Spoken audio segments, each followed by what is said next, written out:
film kayak gini masuk FFI. 2 hari syuting kita, anaknya kesurupan. Kalau kalian nanti nonton di adegan ending sama awal, sebenarnya itu kesalahan take. Aku minta batu oranye, kalau enggak nanti di antara kalian ada yang mati.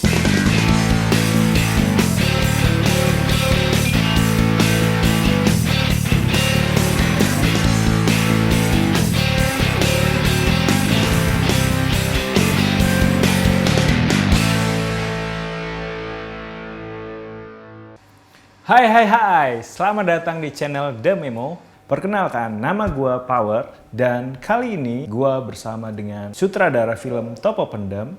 Kita mau ngobrol banyak soal film Topo Pendem, bagaimana film yang seperti itu bisa masuk nominasi FFI. Nah, langsung aja kita kenalan. Silakan Mas. Oke, kenalin, gua Imam Syafi'i, gua sutradara, penulis dan produser dari film Topo Pendem, film pendek Topo Pendem dengan durasi film 18 menit. Nah, gimana sih Mas awalnya film ini bisa terbentuk? Proyek ini bisa dimulai waktu itu sebenarnya ketika ada tugas penyutradaraan 4 dari dosen saya, yaitu Yandi Lawrence. Waktu itu kita disuruh tugas akhir semesternya, mata kuliah dia, waktu itu kita suruh bikin film pendek berdurasi maksimal 30 menit. Jadi film pendek yang berdasarkan keseharian kamu ataupun lingkungan kamu yang kamu tangkap di sekitar kamu. Jadi ide ini muncul ketika Bapak yang ada di Topo Pendem ini, film Topo Pendem ini berkenalan dengan saya waktu di rumah saya gitu kan, di Klaten. Nah, ternyata istrinya itu adalah penjahitnya ibuku. Nah, saya kenal deket kan jadinya kalau saya mau ngasih bingkisan sama penjahitnya ibuku, waktu itu saya ke rumah bapaknya nih. Nah, ketika di bapaknya ini saya selalu dijamu gitu kan, dijamu dengan kehangatan-kehangatan yang dilakukan oleh bapak. Nah, kebetulan bapaknya ini dia itu dalang desa gitu, dalang wayang di sana. Jadi dia itu selain menjadi dalang, dia juga kadang melakukan ritual Topo Pendem ini. Jadi dia pernah mengisahkan kepada aku kalau dia tuh pernah punya tragedi dengan ritualnya ini sendiri gitu kan. Akhirnya dari situ saya terpikat untuk bisa, Pak ayo dong ke tempat ritual Bapak gitu kan.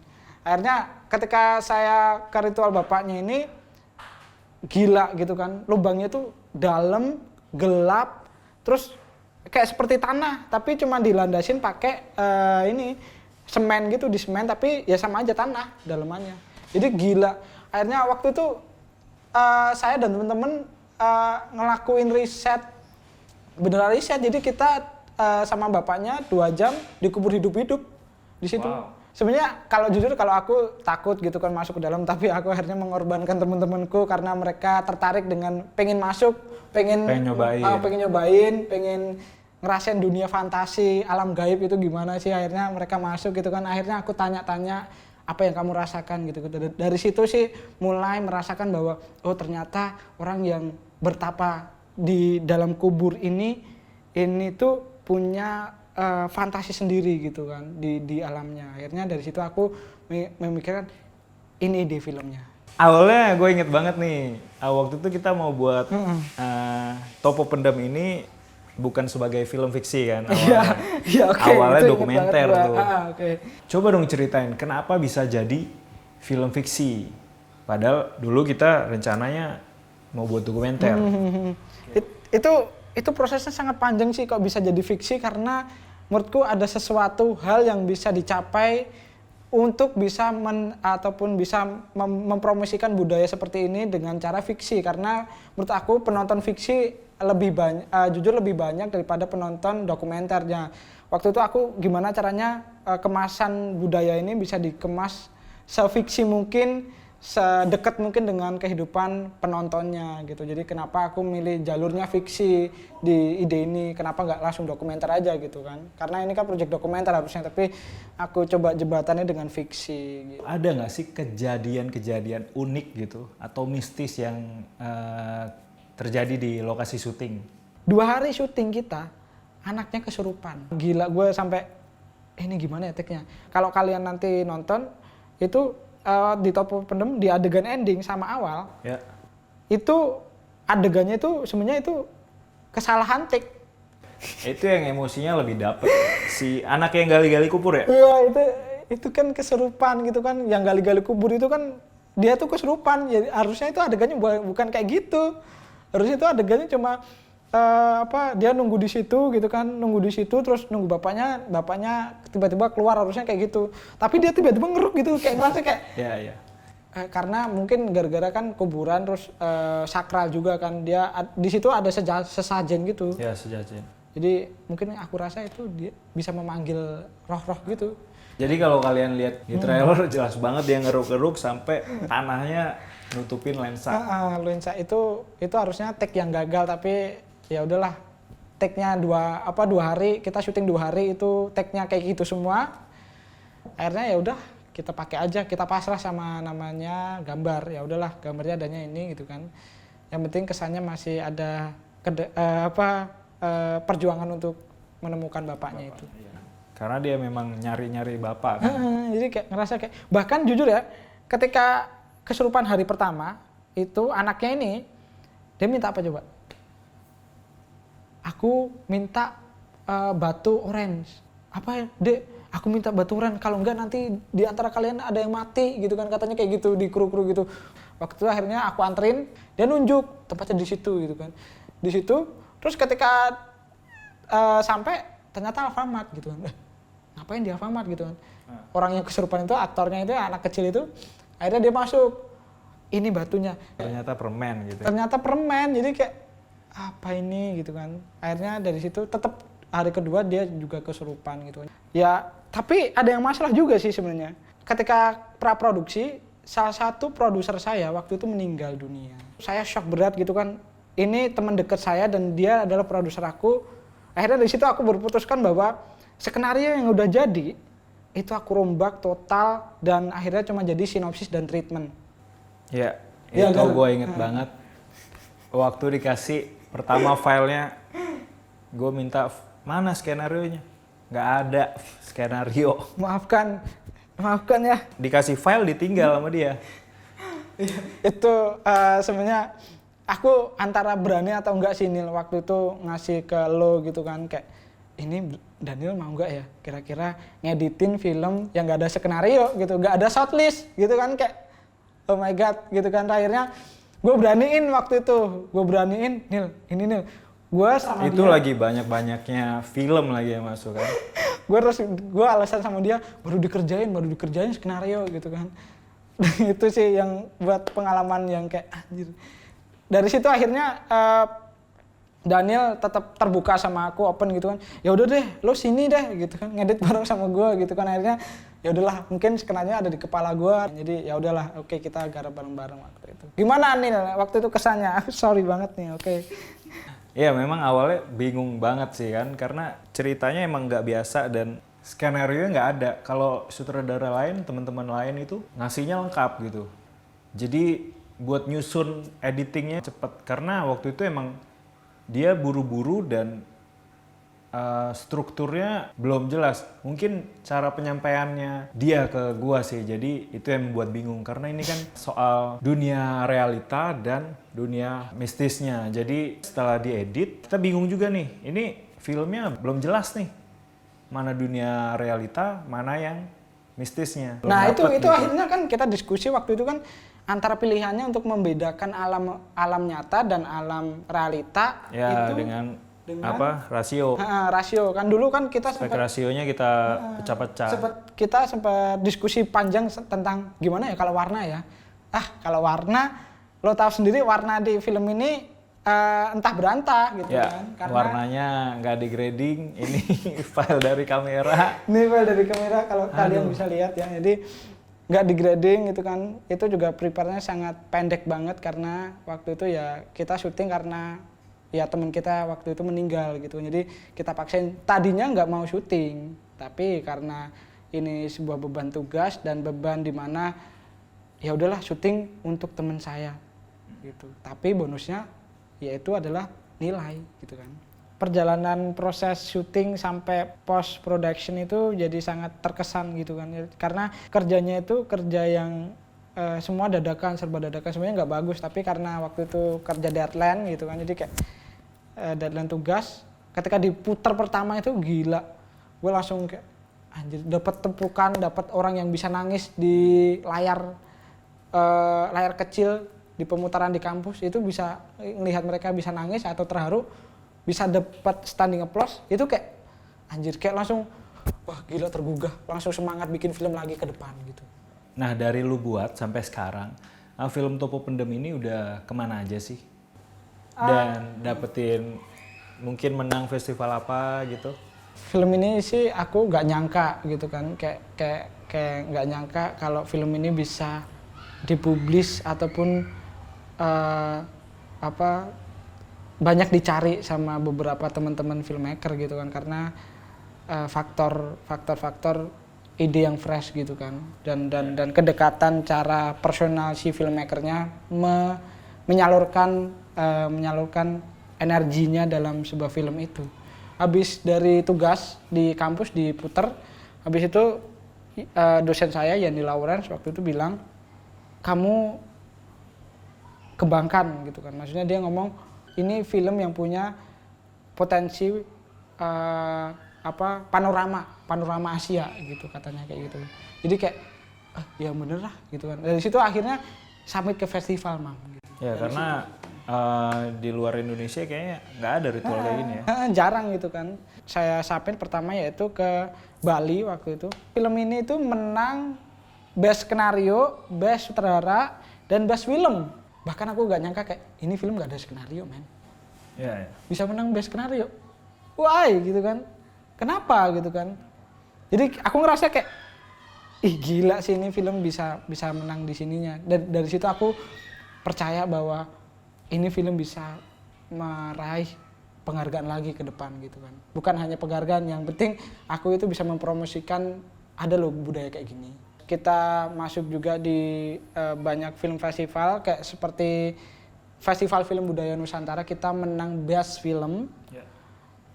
Terus kita juga menang di Banten Short Film. Terus Vici Juri 2 kali berturut-turut gue masuk Vici Juri, gila ini. Maksudnya aku sampai nggak berpikir bahwa ini film bakal masuk lagi nih. Nggak, ternyata itu salah gitu kan. Ternyata waktu itu masuk Vici Juri dan lebih dikenal lebih luas lagi oleh masyarakat. Sebelum Vici Juri tadi kita masuk Festival Film Indonesia. Itu nggak nyangka banget gue.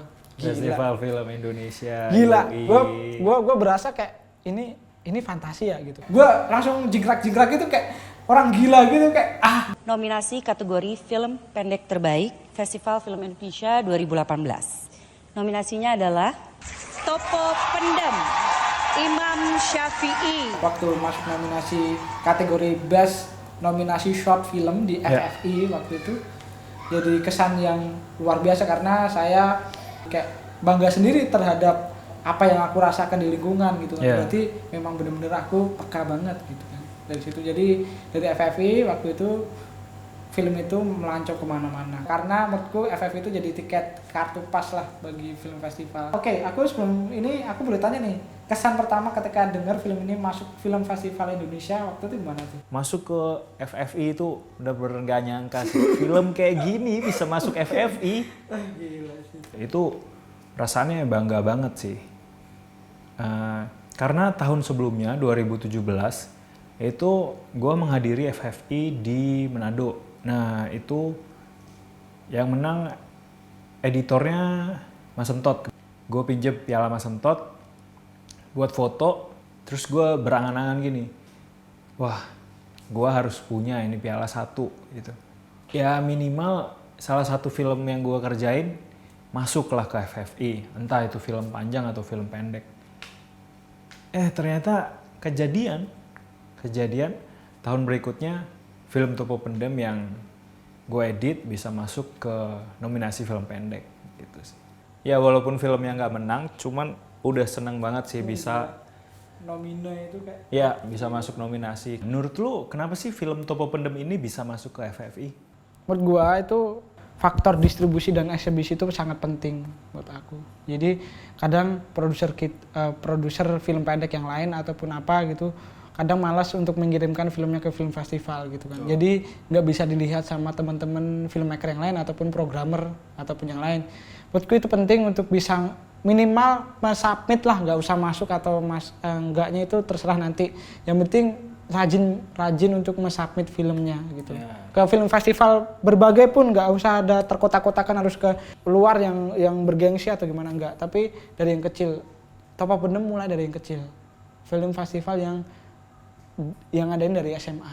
Jadi menurut aku kok bisa film ini bisa masuk ya FFI ya karena proses yang panjang itu sih, proses distribusi dan eksebisi yang punya apa ya, tahu strategi harus kemana dulu gitu loh. Harus tahu strategi dulu, filmnya mau dibawa kemana gitu. Jangan udah selesai syuting, cuman kesimpan di hard disk. Banyak banget nih teman-teman nih pasti. Ini aku rasa submit film juga banyak yang gratis gitu kan. Maksudnya penting banget yang submit film gunanya bukan untuk mempamerkan kita, tapi setidaknya kita bisa mengatur skill kita sampai apa sih. Menurut aku film itu sudah menjadi ketika pecah telur, kan dia udah jadi anak. Nah anaknya itu kita amban bareng-bareng di sebuah bioskop ataupun di sebuah pemutaran. Sehingga anak itu akan tumbuh dewasa dan akan menjadi virus bagi penonton-penontonnya. Dan akan membendak di perasaan mereka. Gue setuju sih, karena distribusi memang penting ya. Karena banyak sekali film yang lebih bagus dari Top of Pendem. Cuman mereka tidak mendistribusikan film itu. Mereka cuman menyimpan film itu di dalam flash disk atau hard disk mereka. Jadi ya nggak ada yang tahu bahwa film itu bagus gitu loh. Karena jujur, ketika film itu cuma di flash disk itu cuma jadi tayangan yang apa ya, tayangan buat kita sendiri. Padahal film ketika jadi itu gunanya buat apa? Gunanya buat masyarakat yang nonton. Jangan takut gagal, tapi tetap cobalah gitu loh. Kayak ngerasa kayak penting banget sih. Nah, ya jadi film jangan ditaruh cuma di flash disk atau hard disk kalian. Walaupun kalian bukan produser dan produser kalian mungkin males-malesan submit film, ya cobalah kalian minta filmnya, minta data-data teman kalian yang proses, kalian yang cari festival-festival. Mana tahu bisa menang. Iya, penting banget. Oke, pertanyaan terakhir buat Mas Imam. Harapan nih Mas Imam nih untuk perfilman di Indonesia ini gimana sih? Kalau aku sih berharap bahwa banyak sineas-sineas muda ataupun filmmaker muda percaya sama namanya budaya ataupun kearifan lokalnya untuk bisa diangkat. Karena yang dimahalin itu kalau bisa kontennya, bukan produksi filmnya gitu, produksinya yang mahal gitu. Kalau bisa dimahalin itu kontennya gitu. Yang dimaksud kontennya mahal itu yaitu adalah cari ide yang fresh, terus cari gagasan-gagasan yang kuat.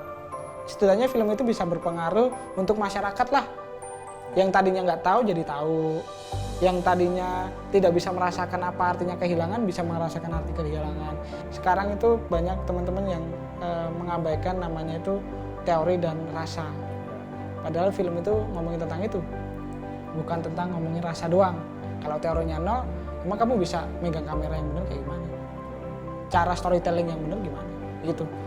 Jadi banyak-banyak nonton film, khususnya kalau mau bikin film pendek, banyak-banyak nonton film pendek. Karena kebanyakan nonton film panjang itu jadi kerasanya ceritanya dipanjangin, kerasanya film pendek yang dipanjang-panjangin. Karena mediumnya itu, ruangnya itu nggak sebesar film panjang yang mereka bayangkan. Harusnya pendek gitu. Kalau mau bikin film panjang atau web series, nonton film panjang itu ya kebalikannya lah, baca buku, ikut literasi, komunitas juga ya. Komunitas, nggak harus tentang film, musik, seni rupa, nonton konser, bahkan hunting foto itu bisa menemukan ide-ide yang baru gitu, tanpa harus kita berkerumun dengan laptop aja gitu. Melihat, meniru, duplikat, itu tipsnya sih. Thank you buat Mas Imam udah sharing buat teman-teman. Ya. Nah, terima kasih juga buat teman-teman udah nonton. Nah, gue bakal sering untuk upload konten-konten seperti ini. Gue akan undang beberapa filmmaker untuk sharing juga. Atau kalian ada saran untuk siapa yang harus gue undang, kalian bisa komen di bawah dan share video ini dan like jika kalian suka, dan jangan lupa subscribe. Sampai jumpa di video berikutnya. Dah.